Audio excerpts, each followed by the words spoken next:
Hello and welcome to the latest episode of Unfiltered with me, James O'Brien, joined this week by someone whose biography, I have to say, of all the interviews I've undertaken recently, your biography is probably the one that stopped me in my tracks the most. Steve Aoki is, of course, known to you as a superstar DJ, remixer and cultural icon for reasons that we will come on to explore imminently. But let's begin at the beginning with this astonishing backstory.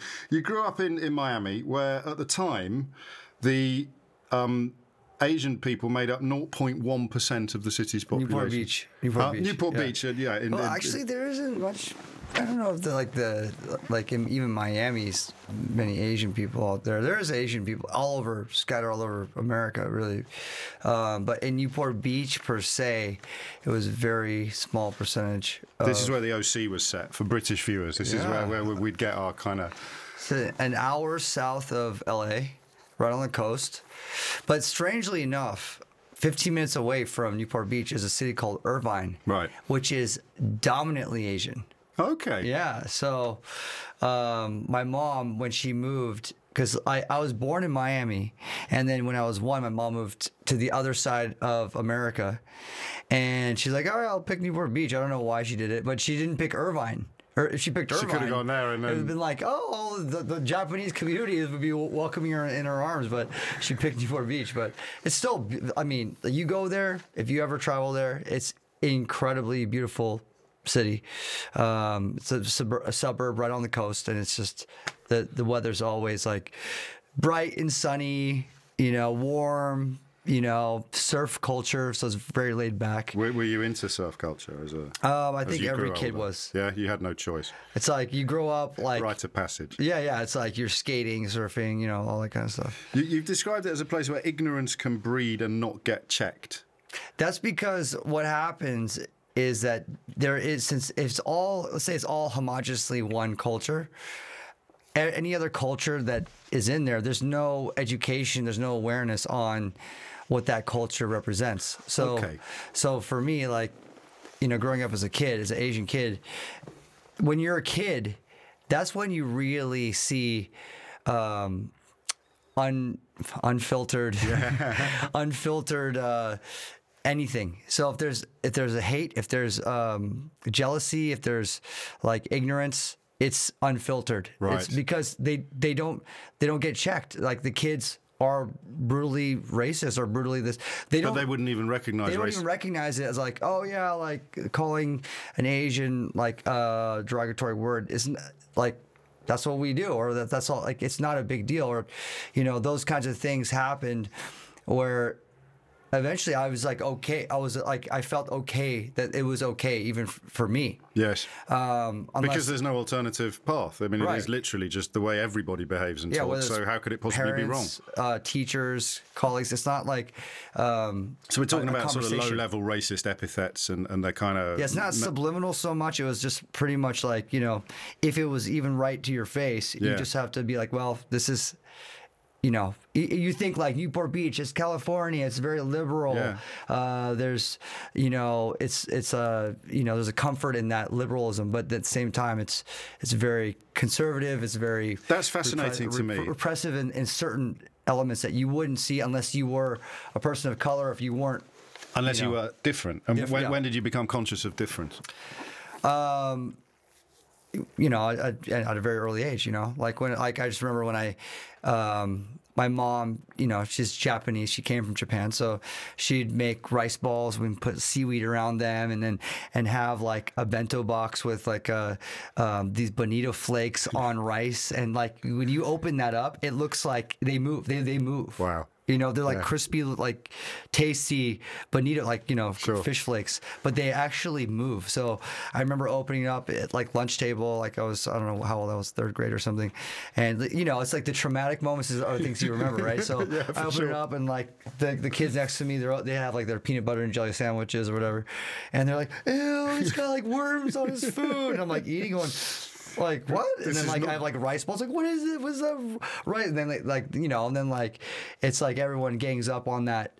Any system. difference? And I don't want to say I don't blame them now, but like when other people gang in there, they don't realize the kind of effect they have on just me. Yes. When I'm like, I run off, or I'm crying, or whatever it is I do to deal with it, and I go yell at my mom. Of course. Like, Mom, why are you doing this to me? Peanut butter and jelly tomorrow. Peanut butter and jelly, never again rice balls. No more bonito flakes, and my mom doesn't understand. She's like, but you love the omeboshi, you love the sour plums, you love that, and rice balls your favorite. Like, I hate them. Oh, no. Because I mean? anything, and it's not always the case, is it? It's not always the case, because kids can be very cruel, but as you say, there's that unfiltered innocence to it as well. Yeah, so right. There's a bit of luck involved. You could have got a free pass. There's just a slight aligning of the planets when it comes to that. It was your turn to be on the receiving end of this kind of behavior.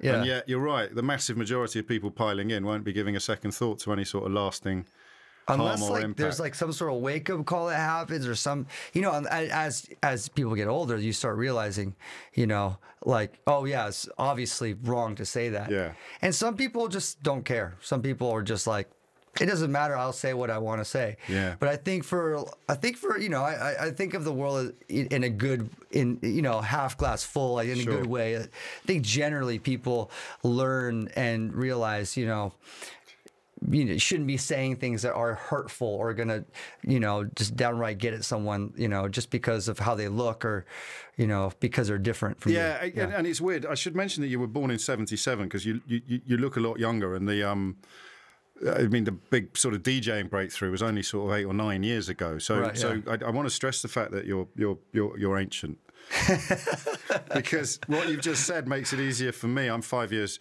older than you, perhaps, to understand the whole Donald Trump thing that's gone on in America, because you're describing almost the kind of unknowing subscription to quite prejudiced positions rather than a deliberate one. And that suddenly, for those of us sitting on this side of the Atlantic going, what the hell has happened in America? You can kind of have a better understanding when you describe it. Yeah. I mean, obviously, from my side, it predating Trump's presidency, it was like, this is the funniest joke that he's even that far. Oh my God. Of course this will never happen. I know. And then when you watch it go down, and then you're like, wow, you think the United States, are they, like, you start questioning, are they just straight up racist?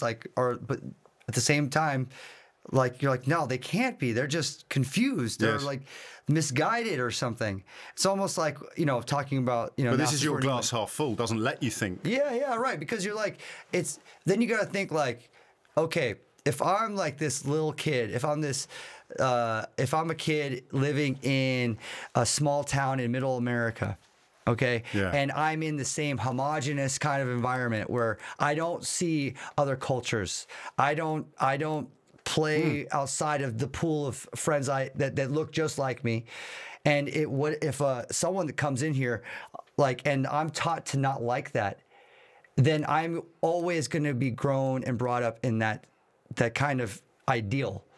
And that's the problem of when you grow up in these only one kind of, whatever it might be.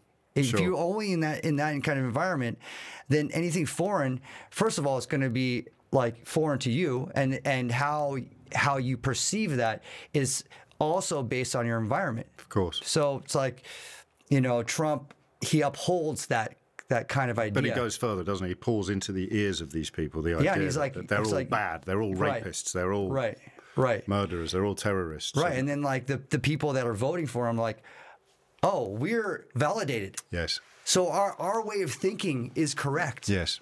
It's okay. And we felt awful about it for 20 years because of political correctness, and now suddenly we're being validated again. And it's okay to not like other people that don't look like us. Now we're okay because a president represents our voice. Yeah. So it's like a major regression as far as the progress that America was making, as far as inclusion and bringing people together.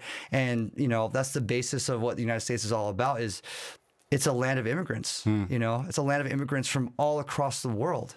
And this is a conversation that's been going on for. And it's not going to end anytime soon, is it? Have you detected a change in the atmosphere in America, or things now allowed to pass that wouldn't have passed 2 years ago in terms of public conduct? I think that like the major disgruntle for me is that it's just what's crazy is that no matter what kind of poo Donald Trump steps into or that he stepped into, somehow it just gets washed away. Yeah, it's incredible. Like it's like he never stepped into his own shit.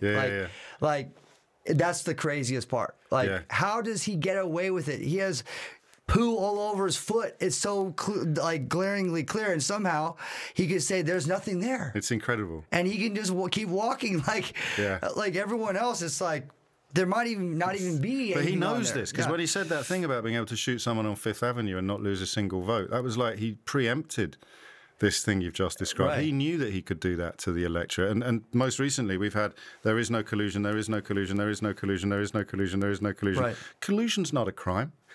That switch, that pivot is unbelievable. And somehow, even with the pivot, they don't. I know. They don't see it. It's wild. It is incredible. We've jumped forward hugely. You're still living in Newport Beach, and you're still growing up. Your parents split up when you were still very young. Yeah, I think at this point, my parents split up when I was born. Right. So your dad was never a presence. Yeah.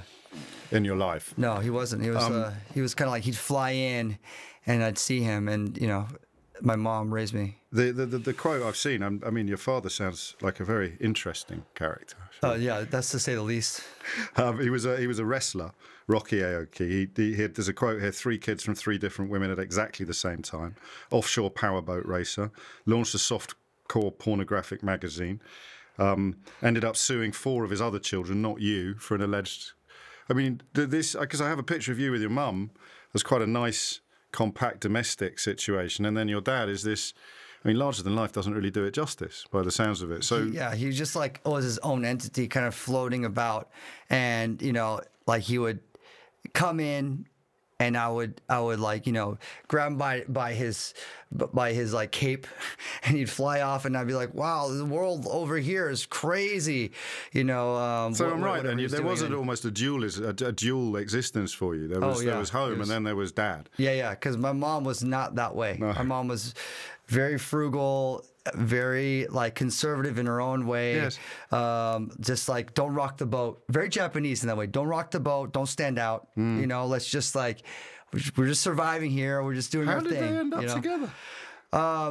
High school sweethearts. Was it? Yeah. Like my dad, he came out here to America first. Not here, but I guess because we're in England. Yeah. But he came out to America first from a wrestling bid or whatever, and bounced away from his wrestling team. Okay. Stayed in New York. Eventually opened up Benihana's. Yes, I had to double check that, and that's an astonishing sort of. The story of him opening Benihana's is an incredible feat, especially for a Japanese American in the 50s. Yeah. The 50s or 60s. I could be wrong. So around that period of time. Yeah. With the memories of the Second World War still quite fresh. Yeah. So decades post World War. Yeah. And Japanese food was not something that Americans ate. So the idea of sushi was like disdainful. It's not something that you want to eat. So he had to like market to the Americans in a way that they can digest, like, oh yeah, chicken and steak on a grill, and it's entertained. And it is, yeah. So that concept was never brought to life before, and he pulled it off, muscled it up, and he opened the first restaurant. Called my mom, like, hey, come on over. Or I don't know if they call, like maybe he wrote a letter back in the days, and she's like, all right, she's like, then she came over, and then they started building a family, and then that was the start. And were you wealthy then, growing up, after they split? Were you?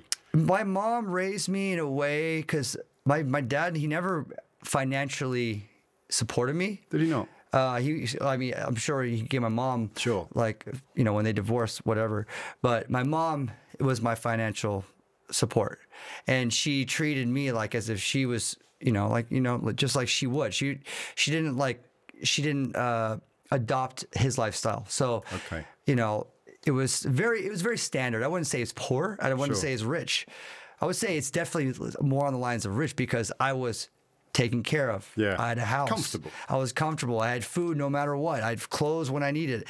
But it wasn't like I got you know, this expensive car, or you know, I had these expensive shoes. But you were very aware of that glamorous world because absolutely, your father would visit from it. Oh, absolutely. And you know, I was the son, one of the sons of Benihana. Yeah. You know? Yeah. And so I would go to Benihana. My friends would come with me knowing that my dad is Rocky Aoki, the Benihana guy. So, you know, did you like that? Was it cool? I mean, especially given that you've mentioned the some difficulties fitting in because of otherness and difference. Yeah, was it cool having that kind of credibility? I mean, it is cool, and it's also not cool. Go on. It's also not cool in the way that's like, you know, you don't want to be that guy. Okay. It's like this, like, you know, I wouldn't, like, as a kid, you're not the sugar daddy, but you don't want to be the guy that's like, oh, let's go with him because he'll pay for everything, or he'll do that because he's, you know, you don't want to be that guy because then you're not respected in your and you don't know whether they're your friends or whether they're just there for the free lunch. So even as a kid, I understood that idea without even having to say it, because I don't want to, like, I want to be a kid that you want to hang out with without having to go to Benihana's for free. Yeah. You know, fair enough. But you know what happened was, like, you know, just by living in that kind of environment, music is the kind of was my avenue to find conformity or find a sense of identity in a way, and to find your tribe. Yeah, to find my tribe. I guess tribe is as a conformity. You know, something where I could conform with a group of people where we are like, we're all like, we don't really all fit into the mainstream world, but we're going to do our own thing. Yeah. And here's the tools to like, you know, be creative. The guitar, a microphone, a pen, a camera. You were a deep child then, were you? Would you say? I mean, you sound like you were quite a happy child, but you were thoughtful. Yeah, you could say that. I mean, I definitely had like a notebook in my back pocket. I was always writing, and I was a singer, so even before I was a singer, I was like always writing some poetry or like, you know, getting into my thoughts. And I think that because, you know, I wouldn't say self-pity, but I had lots of thoughts of my own, like, who am I? How do I fit in? Yeah. I would write that all out. Okay. You know, and then when I found the microphone, I found like when did that start happening then? Where we were 15. Okay. So like when I just got into like a regular high school, 9th through 12, I just found other friends that did the same thing. They're like, yo, we like, you know, we like going to these shows. And that's how it all really started. Right. We would go to these like punk rock shows, these hardcore shows together. We would be air drumming in the car. We'd be up front singing along with the bands. And we're like, yo, let's just do our own thing. And we were shit, you know. We didn't know what we were doing. Well, that's punk. You're supposed to be. You know what I mean? Like, we all learned the instruments. Like I picked up the bass. My friend picked up the guitar. Then we traded guitar and bass. And I was like, I don't know how to sing. It was like, hey, just grab a mic. Like, what about all those like poems you're writing in your book? Like, can you like make a song? I like started writing the lyrics out, and then we started performing in like my friend's living room, and then in my living room. And I remember one of my shows that I played, it was like a big deal. I was like, holy shit, we got our first show.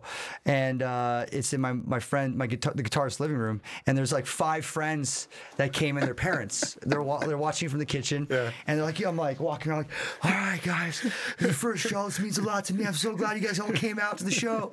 And it's 5 friends that I already talked to before the show. Yeah. I was like, hey, here's the lyrics to my song. So this is what I'm going to sing.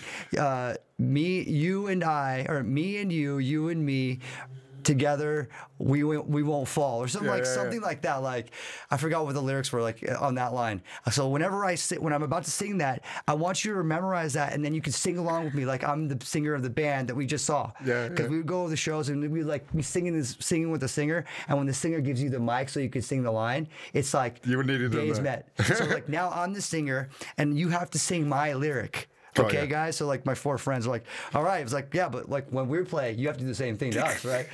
So then I was doing it, and then they crowd around me, they sing along, and I was like, all right, this feels good.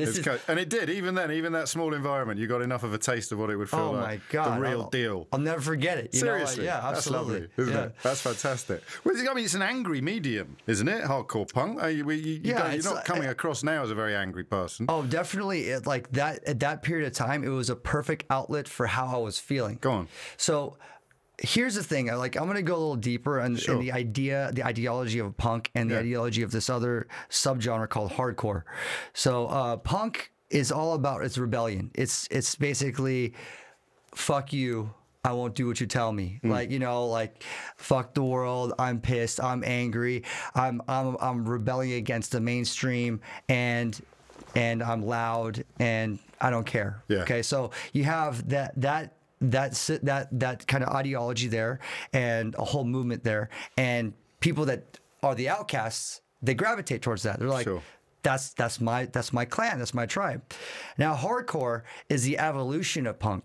Now, hardcore is taking the same concepts of, okay, we are outcasts, we are like pissed off, we're complaining and we're angry and we have our own world, but what are the solutions? Okay, right. So I got lucky because I got involved in more in the hardcore world. I was introduced with hardcore bands. So there's like songs like Positive Mental Attitude. There's songs like Break Down the Walls. There's songs like where like how do we get together and fight the system, or whatever the system is, our parents, or so it's like, not the punk can be nihilistic, whereas hardcore wants to tear the building down, but it also wants to have a plan on how to rebuild it. Okay, yes. I didn't know that. Yeah, so hardcore is more about like this. To me, it's like you have like, here are the problems.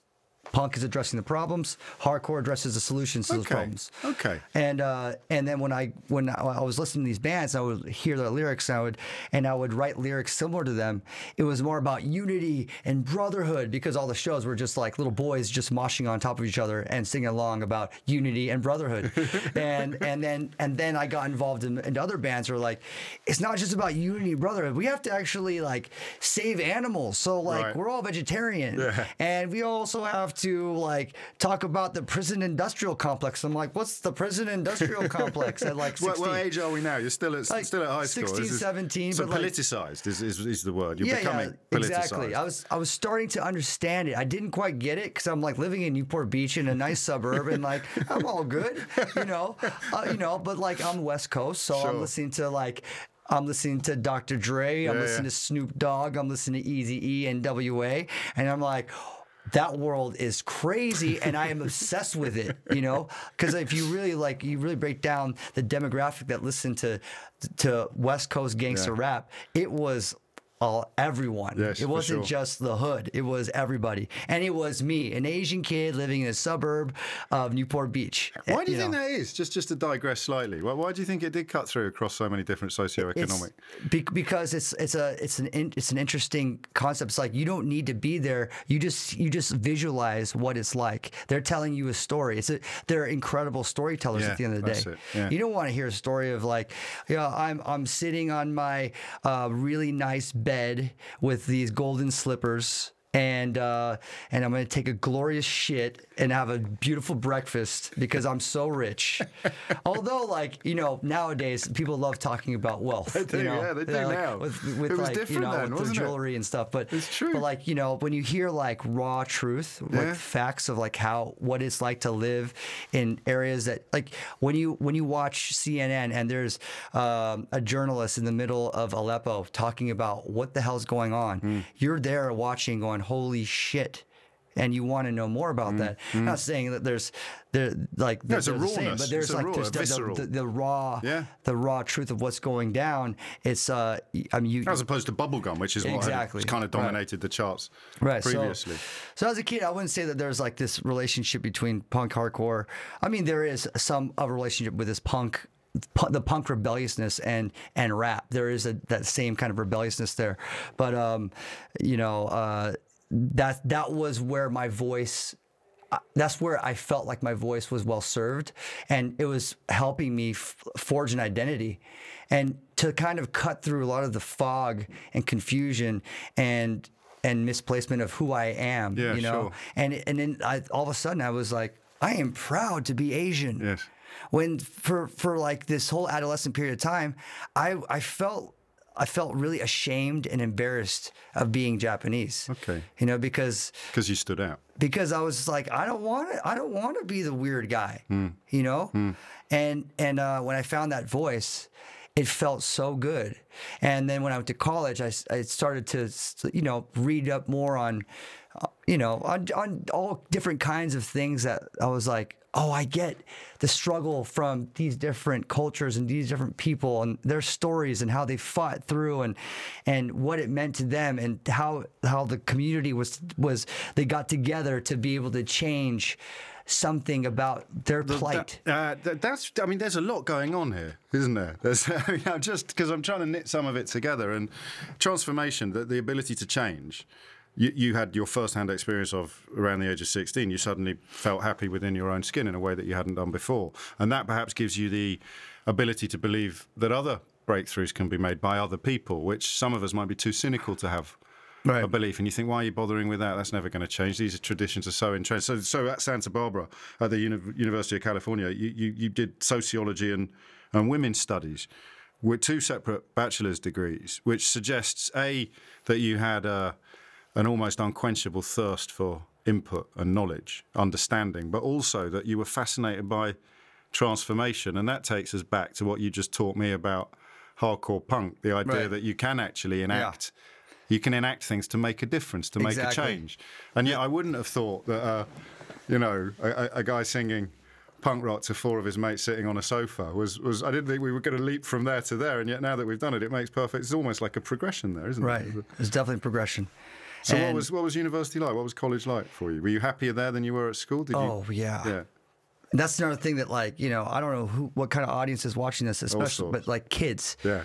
I mean, kids go through the hardest times, and like when you're a teenager, man, like you just think like this is how life is going to be like forever, you know. And I'm never going to get out of this funk because I don't know how to address myself. I don't know how to speak my mind, and my frustrations are so confusing. And I don't know, like, am I wrong to feel this way? Like all those questions of insecurity, they just plague your brain, you know. And then it's like you get out of high school and you're like, you know, I mean, it's not like, I don't think it's like this, but it's definitely like not soon. Like just not too far later, do you realize that the world is so different?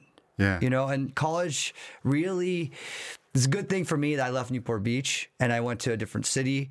I'm glad I went to UC Santa Barbara. Strangely enough, it's like the craziest party school capital, like one of the crazy party school capitals of America. Did you not know that before you went? Combustible as far as partying goes. Like, let me just explain this to you. Yeah. So you have the campus, and next to the campus, they put this complex, this little city together. And they just said, all the students are going to move in here. Wow. Only students. Wow. So every single apartment complex, house, whatever it is, in this little area of like 7 streets going up right along the coast, they're all kids. And they're all like freshly out of high school. For the first time ever free. Yeah. And they're just like, no rules. So you can imagine, like, it's an experiment in itself to see how long it will last, you know, like how crazy it gets.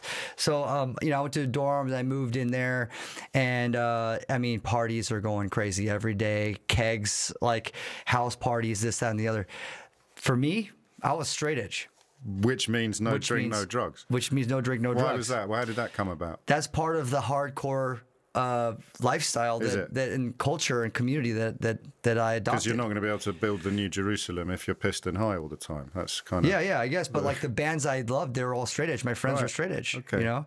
Yeah. So it was also like, I mean, these are my friends. And like, I love this music. I love this culture. So would you would party in the context of the music and the socializing, but you wouldn't be drinking or taking drugs? Just like punk separated itself from the mainstream, we had our own little world. Okay. We started putting on shows.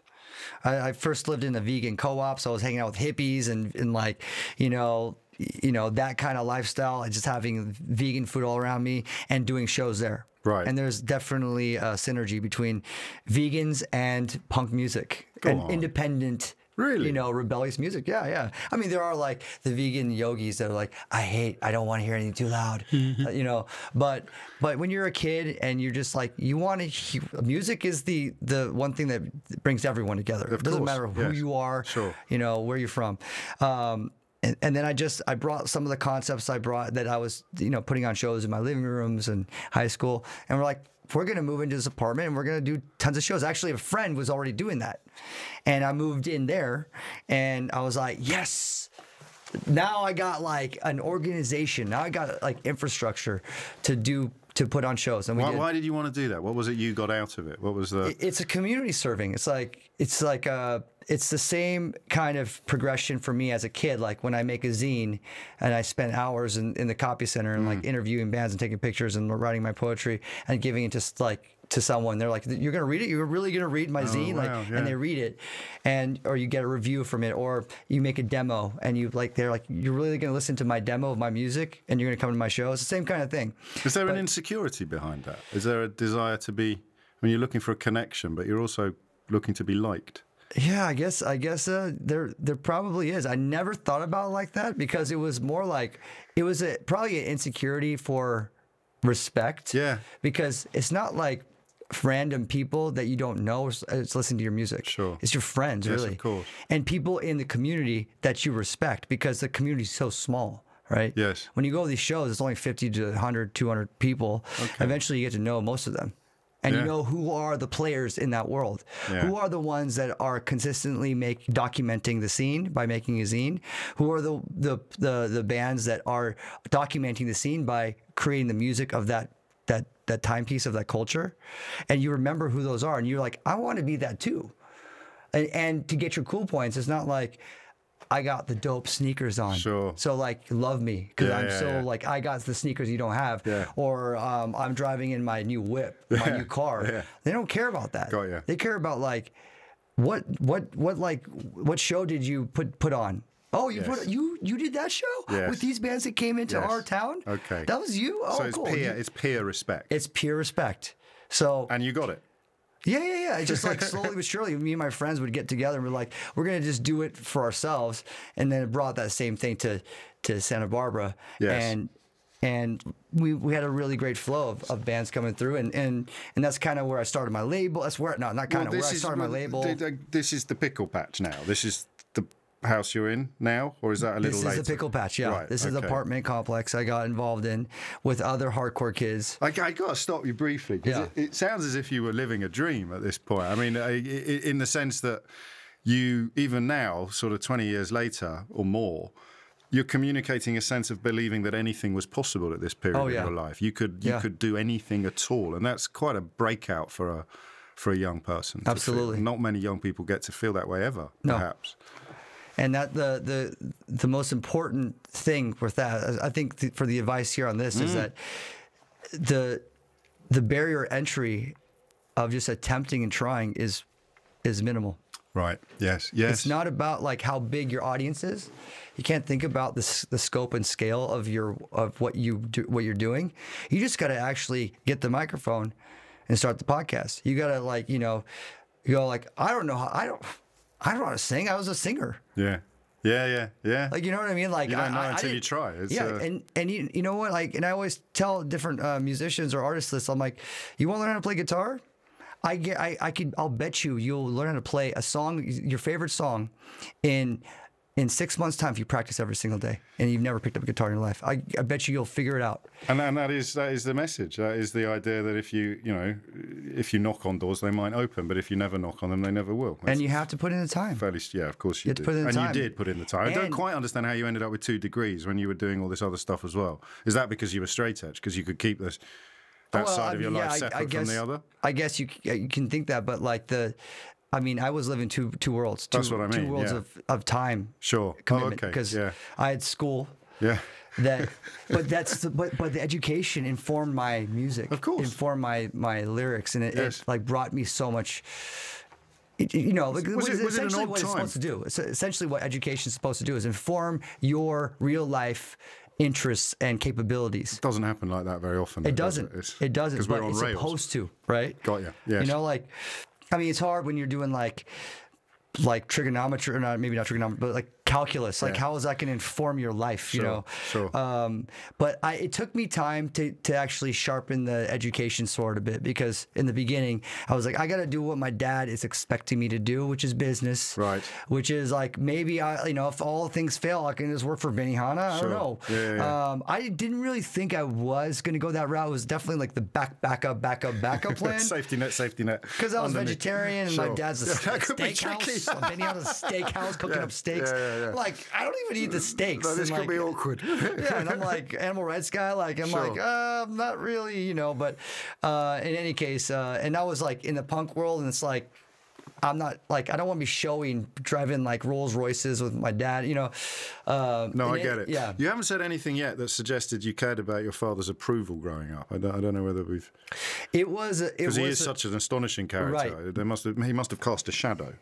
There's definitely a period of time growing up, my teen years into college years, where I really relied on the ideology of the musical culture I was part of, like this kind of rebellion, like I don't need anyone's approval. Sure. But in the back of my head, I needed his approval. Right. I mean, later you realize a lot of these things, Yes, of course. And as the approval process for my father, okay, like for me thinking like I need to get his approval, started really coming out after college when the real life hit me. When real life hit me, I was like, I got to make money, and but you had a record label by this point. Yeah, but that wasn't making money. No. Yeah. You had promotions. You were promoting. You were a label owner and a concert promoter, but you weren't making money. I mean, I was, but it was getting sucked in. Right. Because my early years so I left college. Yeah. My label's already off the ground. I'm like, okay, this is what I'm going to do. Yeah. I actually applied to graduate schools, and I was good, and I got accepted into 2 PhD programs. I was very, very excited about, because the education route for me was definitely a big road. This is a road that I was excited to go down. I was excited to become this professor, get a PhD before my name, and do research, because with sociology, you do lots of research, and I applied that with women's studies, doing sociological research in a feminist circle, and I was like, this is exactly where I want to go. I could see that as my route, my future. Where because it's not like, and it's not about money here. It's more about doing like fulfillment. Very important research that can better and advance my community or the communities that I'm focusing on. Yeah. And but then music is like a huge lane for me that like drives my heart. So you've got like a wife and a mistress, and you kind of the academic. I got 2 wives. 2 wives, then, yeah. I got 2 wives. Well, actually, one's pulling my heart, one's pulling my brain. Exactly that. Like where do I follow? Do I follow my where the intellect really is driving me, which is also my heart too. Of course. But my heart is in music. So and was there a conscious decision that you took, or did the cards just fall? It was a band. I have to say, yeah, it was the Kills. Yeah. So in 2001, actually a couple of years before, this band played called Discount. They played in my living room. Actually, they played in front of like 7 people. Okay, because my living room is very small. It's like 40 people, right? So Discount. I don't know many people who judge the size of their living room by how big an audience it can hold. Most people would use feet and meters. You go 40 people. It's 40 people. So this band Discount played. And they were on tour with Hot Water Music and Beretta. Yeah. They're all bands from Florida, and I love these bands. They play in front of like hundreds of people, right? They come to my house and play in front of 7 people. Wow. And they're like, and the singer of Discount, I'm just she's an inspiration. I follow her music. I follow the band. I know her lyrics. I'm just like, when she walks in the room, I'm just like so intimidated and like so awestricken, like just absolutely just floored by her presence. And we became friends. And then a couple of years later, she moved to England and she started this band called The Kills. Yes. And she wrote me a handwritten letter. I really need to find this letter. She's like, hey, I just made a demo with I'm in this new band called The Kills. This is me and this other guy named Jamie. Yeah. And here's a demo of, I remember playing your show. You're like such a nice guy. I know you have. So you made a connection, clearly. Yeah. And I was like, oh my God, this is so good. Listen to the demo. Oh my God, a Black Rooster demo. Blown away by what she was doing. This is the best thing I've ever heard in my life. Wow. At the time. I'm like, I need to release this EP. I need to release this. Like, you know, Yeah. and, you know, she signed a Domino in the UK, and she's like, okay, you can release this in America. So we released the 12-inch in America, and then I became the road manager, their tour manager. I became their merch guy. I became their driver. I was just like the all-around guy. I was just like, I want to do everything. And you were loving every minute of it. Of course I was. Because you felt part of something special. I also like, you know, the band. I was in bands as well. Sure. So even before then, I was touring in my own bands. I was putting out my own bands and putting out my bands on other labels and stuff. But I'm like, there's a limit to what I can do musically, to what I can help other artists do. So it's like a gear. You had no higher gear to go into. Right. But you recognized the people who did. Exactly. So I went from, you know, once she said, okay, we could use your help and we love you. You're great and your energy is insane. I'm in. Wow. So then I went on the road with them. We did U.S. tours. We did Japan together. And I was understanding what it's like to, you know, be a road manager from not understanding what road manager does. I was horrible at it. Really, really. They were waking me up. You know, I remember going into because Rough Trade was a label in America. I remember going into Rough Trade, and you know, I was keeping all the receipts for all the food that we're spending, all the money that we're spending on food and everything, and that's not how you're supposed to do it. There's like a budget, you know. I'm like, here's all the receipts, like pay for everything. Like, what? You're the worst.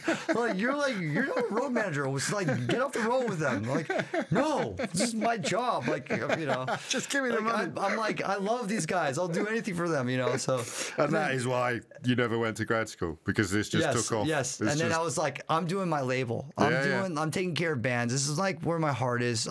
You know, so it's 2002. 2002 by now. And you're moving to LA, taking the label with you, and you start in earnest becoming a record label guy. A record label mogul. A mogul. With no employees, with 13 interns. FYI, because we got to the point where we were like cool, and I couldn't afford to pay anyone, but I was like, anyone that wants to work for me, come to my apartment. I just moved in, 900 square feet. I don't know what it is out here in England. How many people is that? 13 interns. How many people can you get in a 900 square foot apartment? Oh, they were barely, like, someone was sitting outside. Like I didn't know what the hell they were doing. I was like, I don't know. Like first of all, like, I don't even know how to, I can tell two people to do something. The other, like 11 other people, they're like, what do we do? Like, we just flew in from France to work at Dimmock, what we thought was a huge label. Because these are the same people that you used to be. These are the guys and the girls who have just loved the music to such a degree that they kind of want to make it their life. Exactly. And they'll take any chance, any opportunity they can to be the guy, to be the woman who actually does this for a living. Yeah. And when did it start happening? We had some major fails, I think, with every business that, like, I was a businessman and I didn't know how to run a business. Sure. Okay, I was a music lover. I was a music fan. But you're trying to turn your hobby into your career. Exactly. In a way. And it's always risky. And, like, you know, I was doing my own accounting. I was doing everything. I was going to the pressing plants, to the printing plants, to the distributors, to, you know, talking to, doing the customer service over the phone, to I mean, just absolutely everything you could imagine. And then, like, it just, and then I found Block Party. Right. Okay, Block Party 2000. End of 2003. When you say you found them, how did that happen? Their manager, Simon White, sent me a single of theirs, She's Hearing Voices, end of 2003, on this really cool indie label called Transgressive out here. And they were like a Dimmock in the UK. They were finding young, talented artists and just putting out singles. And they're like, yeah, you put out On the Kills and you put out Pretty Girls Make Graves. Like, we don't want to work with any majors. We just love working with cool indies to help develop the band in America. Sure. And then in January, they sent me the demo of Banquet.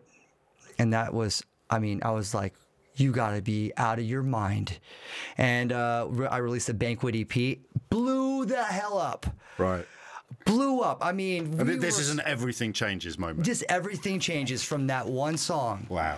And then I applied the same kind of concept of, you know, I was just touring with Block Party and really helping develop them, work with Simon, you know, started understanding how major labels work, started taking meetings with major labels, eventually helped get it signed to Vice, who was there at the time. They're really good friends of mine, and Vice Atlantic. And major label. And then I started working with major labels, started understanding that game, like going from indie to like hating like mainstream to like understanding. And are you understanding. treating this like you treated your academic studies? Are you absorbing and learning and loving the process of accruing knowledge and understanding of things? I'm still the same way. Yeah. That's the only way I have to say that is one of the reasons why I was able to make these little successes in my life to get to where I am now. Sure. You have to be the sponge. You have to be that's the word. Self-aware, and you have to be critically aware of everything around you and take in the things that matter. And to recognize genius when you see it. That's been quite an important part of the process as well. Recognize something that's like, exactly. Genius is a good word. But and talent before it's there. You know, like knowing that you can grow that talent. Yeah, the raw material as opposed to the finished product. And that, in a way, explains what follows in your career, doesn't it? Is which we'll get onto briefly, because I want to know what happened to your ego. Because to be a performer, and it's particularly to be the singer in a band, even if you recognise the limitations on your own ability, there's an ego involved in that. Absolutely. That must be difficult to marry to working with people who you know to be much, much more talented than you are. Right. Where did the ego go during this period? Okay, during this period of time, I stopped singing. I mean, I was just doing the label. Yeah. Because you'd recognised... Yeah, I recognized just like the But gear, would you rather have been thing. a massively successful punk singer or rock singer? Or does it not even break down? It was always there. It was more like I wasn't like, I'm done playing music. No, I know. But it was more like, I'm following things that are successful to me in my life right now. You know, through the doors that are open. And also, it takes up a lot of your time. Yeah, for sure. Right? Even with 13 interns. Right. So when I stopped touring, like I would like, okay, I'm not a good tour manager. I just can't do it. So like, I'm not doing that again. I'm like, obviously, I'm not meant for the road, even though I love the road. Okay, so then I just stayed in LA, and I was signing more bands, and I had a groove. I was just picking up bands and artists that actually were talked about heavily in press, and they were the next thing. And then we were known as like the label that was finding a lot of the British acts. Yes, you know, from Whitey to Mystery Jets to Klaxons to obviously Block Party, you know, the Rakes, like down the line, like whatever. It just seemed to funnel our way. You were on the zeitgeist. You had the understanding of. I mean, you had the touch. You had that little. And also, we had the track record for like the next, like if a manager's already working with the next hot thing, the enemies like the next hot thing, behind you. Like they know to trust our, you know, but our company. You never stand still, Steve, do you? You never stand still, because this is around the time that you started remixing stuff. Or had you always been doing that? Or now you're actually getting back involved in the creative process rather than being the midwife for the creatives. Now this is what I meant by the ego a minute ago, because you clearly still had a need to get involved in the creative process rather than simply purely the commercial one. Right. And that's what happens next. Yeah. What happens next, to jump backwards before the remixing, is DJing. Right. That came before the remix. Yeah, because DJing was a tool. It wasn't like, now I'm the artist. Yeah. I never thought of DJing as me becoming the artist. Okay. I was just a tool to get people. Yeah, you know, it's the same thing again. It's the connection with the crowd. You're saying to them, "This is no." It's like, okay, maybe like, this is pre-tool. Actually, pre-tool, it was to open the doors. Okay, at the end of the day, when I threw my parties or when I was involved in DJing in these parties, no one was coming to see me. Right. So in this case, I'm gonna have to like rewind the tape a bit back. That I wasn't the tool because no one was coming to see me DJ. Sure. I was throwing the parties with my friends we were doing the same concept of the pickle patch, or the same concept back in the living rooms. Yeah, I get it. Of bringing talent to us, but they were DJing. Yeah. Because we're not going to do these big shows for Block Party or Interpol or Yeah Yeah Yeahs or whoever. But we're going to do the after party. And we're going to have the members DJ, and they're not DJs either. Sure. They're just playing records, but people want to hang out.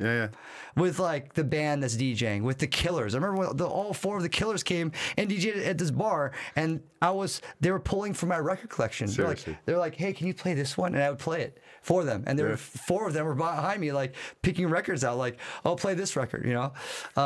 Is it the same feeling as when you did the zines then? Is it that this is what I like, this is what I'm into, this is who I'm at, I really hope you like it too? So, like selecting and sharing. Yeah. It's a sharing Sure. capacity. Yes. But it was really almost like brand building in LA. Got ya. Although conscious brand building would be a very different thing. This was organic. Yes. Right? Although you knew the lingo because you're a successful businessman by now, you were never doing something because you thought it would be successful. You're doing it because you wanted to do it. It's brand building and community building. Yeah. It's once again going to the same concept of we're in LA and we like this kind of music, and not to say that we're exclusive, but we're like, there's not that many people, there are lots of people that like this music, but it's small enough where they can all fit into this bar. Yeah. You know, and we're going to it. do it consistently every single week. Wow. You know, and guess what? It's so successful, we're going to do another night. So we're doing 2 nights of that same kind of culture of music every single week. And guess what? It's happening again. We did 3. And guess what? Now we're going to take down this warehouse illegally in downtown LA, and there's 4,000 people there. And we still have 3 other nights. And then soon, out of consistency of representing this culture and community, we just became the ambassadors of the world. So when you come to LA and you want to hear this kind of music, or you want to see this happening, you come to our parties. That's it. And guess who's opening? Well, people are trickling in. Steve Aoki. Yeah. So that's how it all started. Like, I'm DJing my own parties because, like, I don't have to be a technically great DJ. Sure. I just need to select the records and play the culture, right? And what do you get out of that? When you first started doing, what was the kick? Because it's different from being the promoter. It's different from being the shit road manager. It's different. Playing music. But is it the same buzz as playing music? It's the same kind of thrill. In the beginning, it's a different kind of feeling. Course. Because I'm not playing my own songs. I don't even have my own songs yet. No, I know. I'm playing, like, you know, I remember playing Losing My Edge by LCD Sound System. I remember playing around that period of time, right? And I was playing Mace. Yeah. Feel So Good. And I was playing Tupac and Block Party and, you know, and Yeah Yeah's new EP. And, you know, across the board. Obviously, you can't mix some of these songs. No, and I was learning... The crazy part is I was learning how to mix in front of people, in front of an audience, and before the shows, before the bars would open, because I didn't have my own turntables at that time. And at some point in the next year or two, you decide, because your self-control is legendary, your discipline is legendary. You decide that you want to be one of the biggest DJs on the planet, or no, never that. No, okay, I'll get up there in a transition. So we're DJing these parties. We got the culture on lock. Yeah. I get my first cover of a magazine. This is your town. Yeah. For our little scene. Our scene is bubbling. Sure. Yeah. Bubbling. Yeah. Right. The planets have aligned. Right place, right time, right people, right music, right everything. And here's the thing, though. Back in 2004, 5, 6, social media didn't exist. It was like MySpace or something. That's right. Yeah. And blogs mattered a lot. So we had a photographer, the Cobra Snake. He was taking all the pictures, showing the fashion, the lifestyle, the culture. But you want to hear the music? You can't get it on Snapchat. There's no such thing. Cool. You can't get it on. You have to get it on a blog, or you have to come to the party. Yeah. You have to be at the party. It's the only way. So guess who was at the parties? Everybody. The influencers, the artists, Black Eyed Peas, LMFAO, Skrillex, they were at the parties because they were sponges as well. Yeah. And they were sponging up what was happening, the new DJs coming through, the new artists that are breaking, and they're getting their own ideas going back in the studio and making their hits. You know, we did have Lady Gaga, like, for her first shows in LA, like in our parties for free. Yeah. Like, we would break a lot of these artists because there's no other way to, you know, that's where you want to be. I remember when Jimmy Iovine came through, like, you know, and like certain big tastemakers, like, holy shit, we have, or, you know, or Kanye West, or like, you know, in the early days, like you had to be there. Yeah. And the people that really listen to the underground, the real mainstream influencers, they were there. Wow. They were there. They had to be there. If you're in LA, and we're doing like 3 or 4 parties a week, right? Doing the same culture, right? So then at that point, after a few years of that, I also had Block Party on my label, so I had the stems of Helicopter. And that's when I was like, I'm not even going to tell management. I'm not even going to tell the band, but I'm going to remix them. Okay. And that was my first remix. Is like I didn't actually know how to produce music at the time. Sure. But I teamed up with my friend Blake, who we started a group called Weird Science, and he was also a band guy. And he loved Dimmock and he loved what we were doing. And he's like, I'll teach you. I'll teach you how to produce. And we did this remix together. I remember I know how to play a little bit. Yeah. So I was playing the notes like on my 2 fingers. And it's like, yo, that sounds dope. Let's record. I'm like, that's dope. That's dope. All right, cool. That's a good start. And then like the okay, that's how the hi-hat is. Okay, then now we got to find a kick. Okay, cool. And then we get the bass line. I'm like, you know what? We got to get a vocalist on here besides Block Party to make it special. Yeah. Let's call Peaches. Wow. So I knew Peaches because she would play at my party. She would come to the parties. I'm like, Peaches, will you like sing on this Block Party? It's my very first remix. Will you jump on this track? Absolutely. Oh, I'm like, how the hell we just got Peaches on a remix? Yeah. And then we got Peaches on the remix. And then for the next 2 years, Blake schooled me and trained me and taught me how to remix and essentially produce. Yes. So I spent 2 years remixing.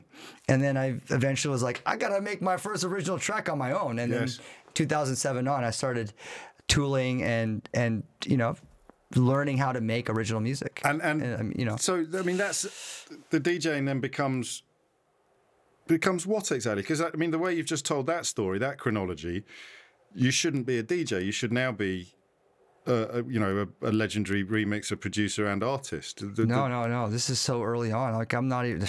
I know. We're going to run out of time. We're going to have to hit fast forward. I'll speed this up a bit. So it's an amazing. I just want to say one thing. It's almost as if every stage of your life, everything that's gone before was the preparation for the next stage, but you didn't realise that at the time. No, absolutely not. That's incredible. Yeah. And now everything that's gone before was the perfect preparation for doing the remixing and the producing. Thing. Like a lot of people are like, oh yeah, you're an entrepreneur now because you have all these businesses and you've found success in different things. And I'm like, but some of the key things of an entrepreneur are one of the most important things an entrepreneur will ask a young entrepreneur is, what's your 5-year plan? Right. It's a very, very important thing for a business to have that. I never had that. No, I didn't think you did. I actually like 5-month plan. No. I mean, yeah. Okay, 2-year plan. Yes, I already know what's happening next year and a half. I already know that. Sure. I already have it planned out. Actually. Yeah. I know exactly what's going to happen next year. At least the main. Yeah. Concepts. Neon Future 3, my next album's dropping in 2 months. Plug. Neon Future 4 coming out next year. Plug. So there are things like that happening. Like I'm going to drop this here. Very strategic things. Yes. Okay. But with business, there's a 5-year plan. Got you. With artistry, you can't have a 5-year plan. You might not even be around in 5 years. No, and also you've got to be able to run with the unexpected. That's kind of what you have to. Yeah, you have to be impromptu. You have to be the best impromptu comedian. You have to like stand on stage and like swing different ways, spinning any plates. Possible way you can. Do you have ambition then in a traditional, conventional sense? Do you still have goals that you are yet to fulfill? Or I want to bring Pizza Aoki out here to England. That's the I just jumped like somewhere else. Sorry, I don't sit in one place, but yeah, that's a goal. Is it? Yeah, this is my new pizza concept that's growing in LA. I know that's not on your sheet. We look forward to that. Yeah. But that again it's more like an achievement than an ambition. Do you see what I mean? It's not like you've set yourself goals that you want to achieve just for the sake of achieving them. You want to bring stuff to people, whether it's music or in this case food, or whether it's acts, artists, words, lyrics. It's a constant. This word you use a lot, community. It underpins everything that you've done. It really does. And for me, because I started. You serve your community. Yeah. You serve your people in a good way. You'll have a great product. You'll have a great concept. You'll have a great idea, and because it serves the people well. And that's now because we're nearing the end of our time. Then we arrive at the massive DJing. Oh, we haven't gone there yet. No, I know. That's for part 2. Yeah, well, we could do a part 2 next time you're here, when you're here to open the pizza. But I've always, because I got into dance music in 1988, and I was a very sort of straight-laced schoolboy who ended up by accident at the Hacienda club when sort of Sasha and Dave Haslam and Graham Park and people like that were playing. Legendary. And for the first time in my life, I felt part of a community in a way that I hadn't done at school. And it having listened to you speak in this way, I have a sense that when you're in front of your crowd, your people, and you're doing your surfing on your raft and you're throwing your cake and stuff like that, that is so far in your life. That is the ultimate achievement of community. That is the ultimate sense of belonging. Yes, because here's the thing. What I was back then, it was about exclusivity. It was about, like, we are our own little tribe. We got our own little circle. And no one wants to hear us anyway. So we're just going to say, this is just us. No one else is invited. You know, no one else wants to really be a part of it. It's too small. Yeah. But we're like, fuck. But even if you did want to be, we wouldn't let you. Yeah, you know. And then people like want to come, like, yeah, shit. And then so it's like, you sold out if you don't play in front of, you know. Sure. And now the way I think, and like, you know, you say like, but you're like a happy guy, you know, it's all about inclusion. Yeah. It's all about going even back to, like, you know, the anti-Trump rhetoric of like, this is about belonging for everyone. Yeah. And what is a great provider? Music. What's the great way to share and connect with people from different religions, different walks of life, different cultures? Music. Yeah. You know. And now I'm part of this, the EDM world, like this electronic world, where there is no language. There's no dividing language. You know, it's all about the beat. It's all about how it makes you feel. And then you play these festivals like Tomorrowland, and you play these festivals where you see flags pop up from countries you've never even heard of, and colors from countries you've never even seen on a flag. And you're like, wow. And they don't even speak English. Sure. They don't speak Spanish. They don't speak, like, it doesn't matter what you say. Yeah. Because the music speaks for you. And you see the smiles on their faces, and you see them like coming together, and it doesn't matter what religion, like I said, like, doesn't matter where you come from, right? Sure. That is the all-time everything. That's the moment. Yeah. So I'm living in it right now, and I'm just absolutely so grateful, and just so happy to be here. I got one last question, but I have a feeling that you just answered it, because I was about to say, why do you do so much? 161 shows in 41 countries. You're in the Guinness Book of Records for. Yeah, you know what? That's not even correct. What was more? Was it? It's double. It's like almost double from that year. That Guinness Book of World Records, we had to only put in what was on Bands in Town or Song Starter. I forgot what it's called. Like, it's one of those websites that they track. Yes. But really, You've been doing loads of other stuff. We did like 150 more or something. It's 150 more shows than that. So that the question was going to be, why do you do so much? Why do you get yourself out there on such an unprecedented, such a high level? And the answer is because you just love it. Yeah, absolutely. Why wouldn't you? If you got a gig tonight, why wouldn't you want to? I would play every single day. That's what I'm getting. That's what I'm hearing. As long as now it's different. Now I'm 40, so I have to treat my body like an athlete. I have to treat my voice like an athlete. I have to treat everything in a way where like this is my main priority. Mm-hmm. And I feel like I'm at this age, and I've been at this age for not necessarily 40, but I've been at like a mental age in a way where I know what's important in my life and what detracts and is toxic in my life, at least to this point of my understanding. You know, as I grow, I'm going to understand what things are toxic, what things aren't. And I try to have a balance of alkalinity, you know, things that work for me, things that work for my career, things that make me happy, things that, you know, those are the things I want to be focusing on as much as possible. So, you know, that's why I don't really party. You know, I'm the conductor.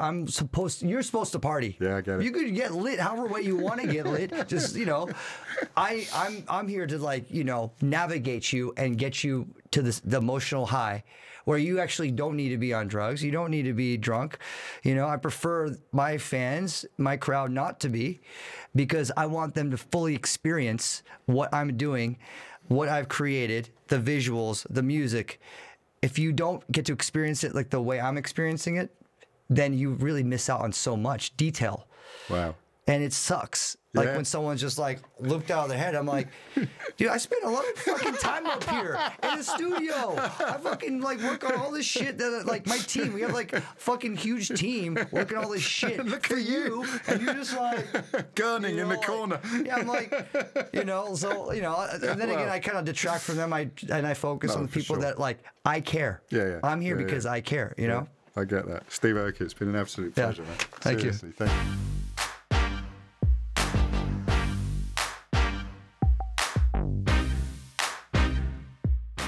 Hello, I'm James O'Brien. Thank you for watching this episode of Unfiltered. Not only is there plenty more where that came from, but there's plenty more to come as well. So make sure you subscribe to Unfiltered and put yourself at the front of the queue for all forthcoming interviews.